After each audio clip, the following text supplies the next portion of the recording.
Hello everyone, आज हम लोग पढ़ेंगे the caged skylark, written by G.M. Hopkins. So poet कह रहे हैं, as a dear gale skylark canted in a dull cage. Friends, ये जो स्काईलार्क है ये एक बर्ड होती है और ये जो बर्ड है ना ये बहुत ही फेमस है क्योंकि ये जब उड़ती है ना तो वो बहुत ऊंची उड़ान भरती है। सो पोएट कह रहे हैं ये जो स्काईलार्क है वो बहुत ही ज़्यादा हिम्मत वाली है और साथ ही साथ बहुत ही ज़्यादा खुश रहने वाली स्काईलार्क है। और ये जो चिड़िया है ना ये घूम रही है। तो ये चिड़िया कहाँ घूम रही है? ये चिड़िया एक पिंजरे में घूम रही है। Man's mounting spirit in his bone house mean house dwells. ठीक उसी स्काईलार्क की तरह जो इंसान की स्पिरिट है, जो आगे बढ़ना चाहती है, वो भी इस हड्डी के शरीर में यानी हमारी जो बॉडी है उसमें ना बंद है।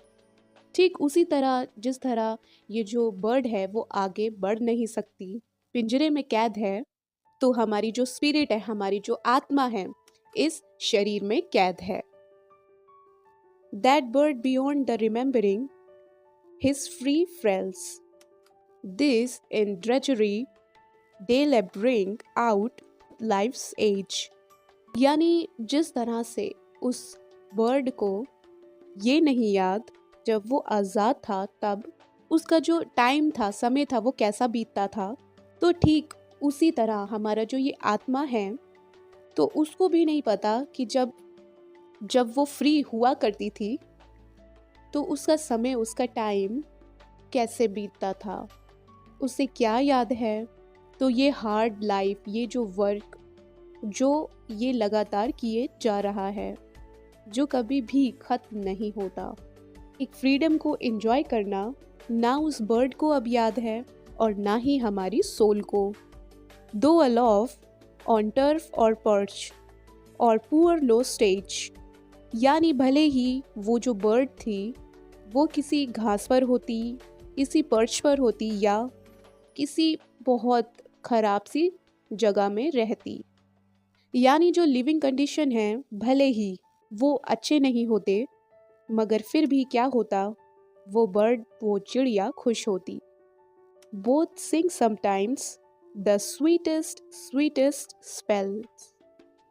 तो दोनों ही क्या करते हैं, तो कभी कभी कुछ गाने गाते हैं जो कि उनकी स्वीटनेस, उनकी जॉय को दिखाते हैं, हमारी सोल और वो चिड़िया। तो ये दोनों ही क्या करते हैं, कभी कभी कुछ स्वीट से गाने गाते हैं। Yet both droop deadly sometimes in their cells. फिर भी क्या होता है, कभी कभी ये दोनों थक जाते हैं और अपने ही पिंजड़ों में गिर पड़ते हैं। यानी एक तरह से कह सकते हैं उनकी जो हिम्मत होती है, ताकत होती है, वो टूट जाती है। वो आगे बढ़ना चाहते हैं और इस पिंजरे से ना बाहर निकलना चाहते हैं, लेकिन वो ना इसमें कैद हैं। लेकिन कभी कभी उनकी जो स्माइल है और उनका ये जो स्वीटेस्ट सॉन्ग है तो ये ख़त्म हो जाता है और वो थक जाते हैं या कह सकते हैं कि गिर पड़ते हैं। और bring their barriers in birds of fear or rage, यानी उनके ऊपर जो रूल और रेगुलेशन लगाए जाते हैं तो वो उनको ना तोड़ने की कोशिश करते हैं और साथ ही साथ उनको ज़ोर से हिलाते हैं, भले ही वो गुस्से में रहे या बहुत ही ज़्यादा उनको डर लग रहा हो। कभी कभी वो अपने सिचुएशन से इतना ज़्यादा परेशान हो जाते हैं कि वो इस सिचुएशन से बाहर निकलना चाहते हैं और अपने बैरियर्स को ना तोड़ना चाहते हैं, लेकिन ऐसा कर पाना भी उनके लिए बहुत ज़्यादा मुश्किल हो जाता है। Not that the sweet fowl song fowl needs no rest. अब ऐसा भी नहीं है कि जो मीठा गाना गाने वाली ये जो फाउल है, मतलब ये जो बर्ड है, इसे आराम की ज़रूरत नहीं है। भले ही पिंजरे में इसको आराम मिल रहा है और उसे ना आराम की ज़रूरत भी है, लेकिन क्या ये जो आराम है उसको इस पिंजरे में चाहिए? Why hear him babble drop down to his nest. यानी सुनो, उसकी आवाज तुमको सुननी है तो सुनो। गाना गाते हुए और फिर थक कर सो जाते हुए।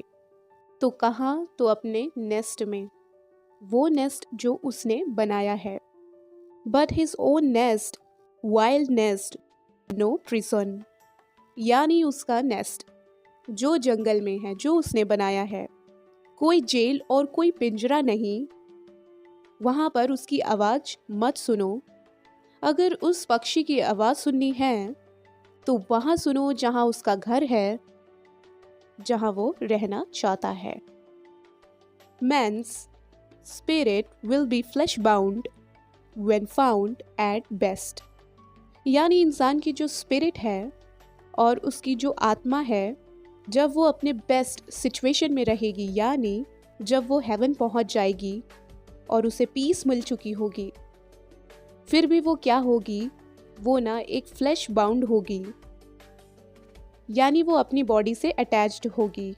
जो ह्यूमन बॉडी है उससे वो जो आत्मा है वो तब भी जुड़ी ही रहेगी।